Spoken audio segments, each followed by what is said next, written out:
जय अंबे, खुश रहा, आनंदी रहा, आरोग्यपूर्ण रहा ही साई तुझ्या भवानीच्या चरणी प्रार्थना। आज आपण काय करणार आहोत? चकली। तर आता हे चकलीच्या आपण किती, ह्या 2 वाट्या झाल्या। ह्या 2 वाट्या म्हणजे हे अर्धा किलो पीठ झालं। आता अजून 2 वाट्या घेऊ, 1 किलोची चकली करू आपण।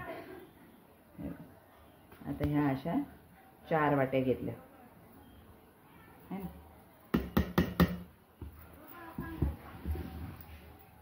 हे पीठ घेतलंय। आता याच्यामध्ये मी मोहन टाकते। मोहन म्हणजे गरम पाणी टाकणार आहे आपण।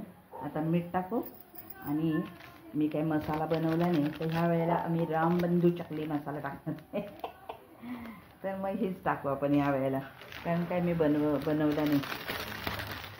अय्यन ओम गणपतये नमः, अय्यन्न पूर्णा देवताभ्यो नमः। आता आपण ना हे गरम पाणी करायला ठेवले, हे तुपाची होती ना गं, तर तुपाची हे ठेवले नाही का। आता त्यामध्ये आपण तेल आणि हा आपण रामबंधू चकली मसाला घेतला आहे ना, त्यामध्ये पण सगळं असतं नाही का। आपण गेल्या वर्षी पण घेतला होता, सुहाना पण चांगला असतो। तर यामध्ये सगळं आहे, फक्त मीठ घ्यायचे। तर मग हे ना मी जरा पाणी गरम होऊन देते आणि मग हे याच्यामध्ये टाकणार आहे। तुपाचीच ही ना तुपाचीच कढई होती, त्यामुळे मी त्यामध्ये पाणी ठेवले गरम करायला दिलं। आपण ना पाण्यामध्ये गरम मसाला टाकते। पाण्यामध्ये ना मी आता हे मसाला टाकते। 2 ग्लास पाणी घेतले मी, 2 ग्लास पाणी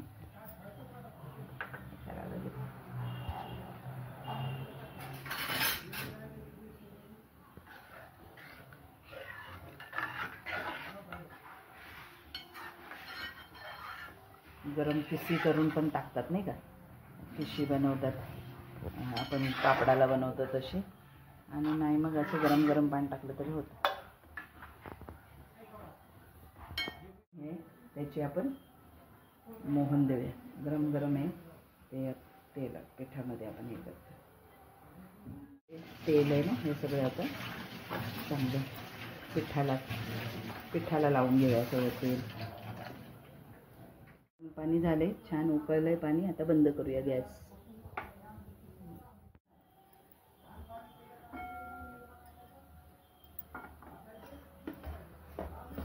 मिक्स करून घेऊया।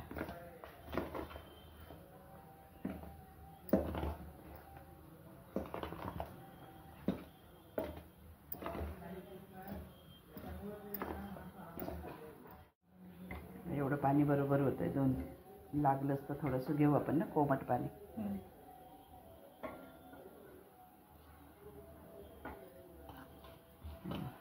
आता याच्यावर झाकण ठेवून देऊया आपण आणि थोडंसं वाफेवर होऊ दे। मग आता याच्यात गरम गरम पाणी टाकले आपण, मसाला आणि ते नाही का। आता आपण हे झाकून ठेवून देऊ, म्हणजे वाफेवर होईल ना। थोडंसं गरमच आहे बरं का, पण हे असं आपण हे करून घेऊया हां, असं पीठ। आणि थोडंसं मग थंड पाण्याचा हात घ्यायचा। हे आपण वाफवायला ठेवून दिलं होतं ना, अजून थोडं गरमच आहे तरी, पण मग तरी आता मिक्स केलं। आता ह्याच्यामध्ये थोडासा पाण्याचा हात घेऊन आपण असं हे करून घेऊया, पूर्ण व्यवस्थित असं मळून घेऊया। हे पीठ आपण मळून ठेवले इथे। हे पीठ आता मळलं आहे ना, ह्याच्यातलं आता एक एक उंडा घेऊन ना आपण आता थोडंसं कोमट पाण्याचा हात घेतला तरी चालेल, किंवा आपण साध्या पाण्याचा हात घेऊन असं मळून घ्यायचं छान असं छानसं। तर मळायला लागेल ना, मग आपण सोऱ्यामध्ये भरू शकतो। असं मळून असं मळून घ्यायचं छान, आणि मग हे सोऱ्यामध्ये आपण आता हे टाकू। हे बघा, आता हे सोऱ्याला तेल लावून घेतलं आपण, हा सोऱ्या। आणि जी अशी काटेरी बाजू आहे ना, ती आपण बाहेर ठेवायची, आणि ही आत काटेरी बाजू बाहेर। आता आपण हे मळून ठेवलं ना पीठ, आता हे याच्यामध्ये घालूया। हे पूर्ण असं पॅक हे करायचं, हवा नाही हे राहिली पाहिजे हां। आणि आता आपण सोऱ्या लावून घेऊ।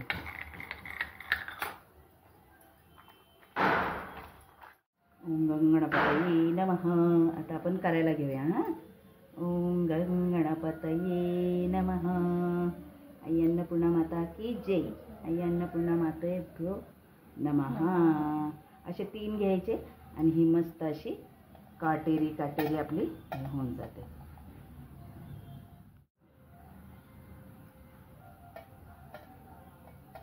नेहमी आपण स्वयंपाक करताना आपल्या कुलदेवतेचं नाव घ्यावं, आपलं देवाचं नाव घ्यावं, काहीतरी भजन गुणगुणावं, गाणं म्हणावं, मग तो पदार्थ छान उतरतो आणि मग आपले घरचे सगळे खात असतात ना, मग खूप मनाला आनंद आणि तो पौष्टिक अजून पौष्टिक बनतो.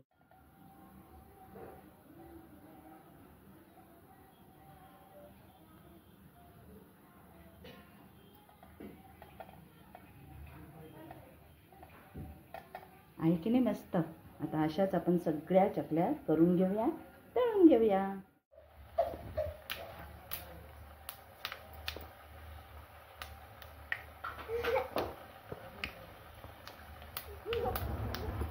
ए बाबा हा हुआ.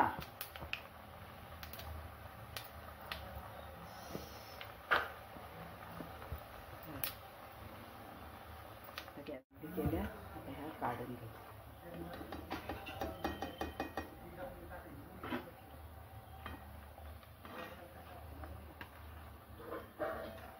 चकली चकली बघा, मस्त काटेदार आले अशा छान है ना. आणि हे ताटामध्ये ठेवताना बघा आवाज. हां, एक मिनिट.